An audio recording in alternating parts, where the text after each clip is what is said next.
Ketika beberapa hari lalu rapat dengan sebuah perusahaan dari Switzerland via Zoom, kepala saya seperti dapat vitamin. Seperti tubuh kedapatan makanan lezat buat dikunyah dan ditelan. Bener deh, banyak makanan yang enak di lidah, namun begitu ditelan menjadi sumber penyakit. Ada sebaliknya, makanan biasa saja, bahkan gak enak di lidah, tetapi menyehatkan. Dan jarang makanan enak, lezat, murah, menyehatkan. Bagi saya, penggemar sushi, makanan itu masuk kategori enak, murah, menyehatkan. Jadi, mendapatkan informasi dari rapat panjang via Zoom dari perusahaan Swiss tersebut, maka saya seakan-akan mendapatkan makan sushi. Makanan favorit saya, salmon sushi dengan kecap sedikit dan banyak wasabi. Teleconference dari 3 lokasi, yaitu Swiss, Singapura, dan Indonesia. Saya dapatkan informasi ternyata perusahaan tersebut masuk Singapura baru dengan membangun banyak mini proses refining metal, pemurnian metal. Perusahaan asal Switzerland ini secara agresif membeli dore dan ingot dari penambang besar atau private major player di Indonesia, termasuk juga dari penambang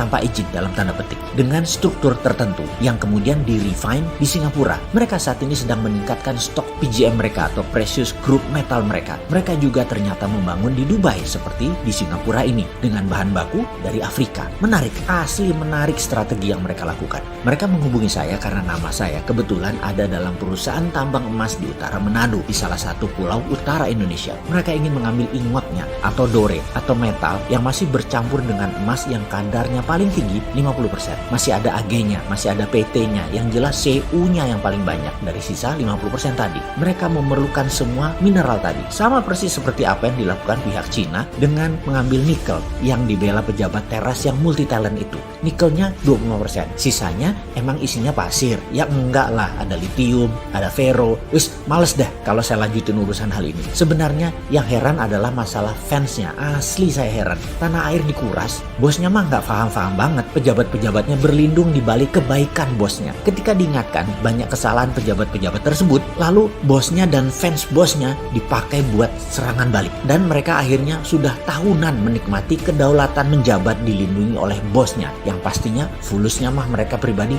naiknya kenceng. Bosnya mah biasa-biasa aja. Sementara itu bosnya yang jujur, baik, sederhana, tapi tidak paham bisnis oligarki, yang menjalankan tugas hariannya seperti biasa saja. Jadi apa yang dikuras? Yaitu yang sisanya yang 75% di luar nikel. Kembali ke perusahaan Swiss tadi. Sama seperti kayak Tiongkok. Ambil ingot, ambil dore, tetapi yang dibayar hanya gold contentnya. Yang didiskon lagi karena belum disertifikasi alasannya. Juga belum di-refine atau dimurnikan. Semuanya bisnis itu sudah jalan tahunan. Hanya baru setahun ini mereka punya refiningnya sendiri di Singapura. Seperti biasa, begitu saya dapat peluang bicara, saya banyak tanya kepada mereka. Mau apa dengan PGM dan metal-metal lainnya yang mereka beliin ini? Apakah mau jadi juragan jual beli hard commodity? Mereka tertawa. Jah, dalam hati saya, gue diketawain. Yang singkatnya mereka menjawab, "Don't be so naive brother, you must know what is our intention." Mereka mengatakan saya jangan naif-naif, pasti mereka tahu niat mereka mengumpulkan mineral tadi.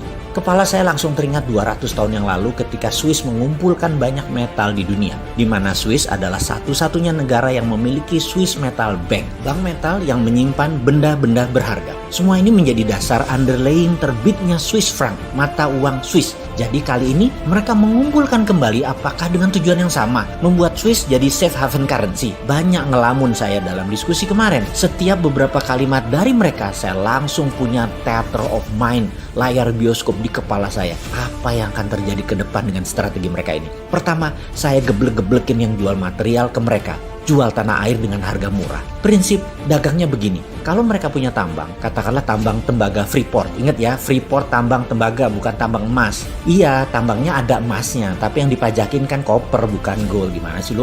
Terus diambil 51% lagi perusahaan tambang tersebut. Ini di siapa lagi? Kalau mau ambil ya emasnya, yang dikirim ke Rio Tinto dan ke Jepang itu loh, yang di-refine di luar Indonesia, emasnya. Asli gue sebel kalau urusan beginian. Kapan balik modalnya beli Freeport? Sudahlah, males dilanjutin. Oke, prinsip dagang perusahaan tambang untuk memproses katakanlah batu bara. Ini angka dari langit loh ya. Ongkos tambangnya 50, dijual 80, untungnya 30. Ya sudah, begitu rumusnya. Papers nilai perusahaan paling top 2-3 kali lipat atau 200-300%.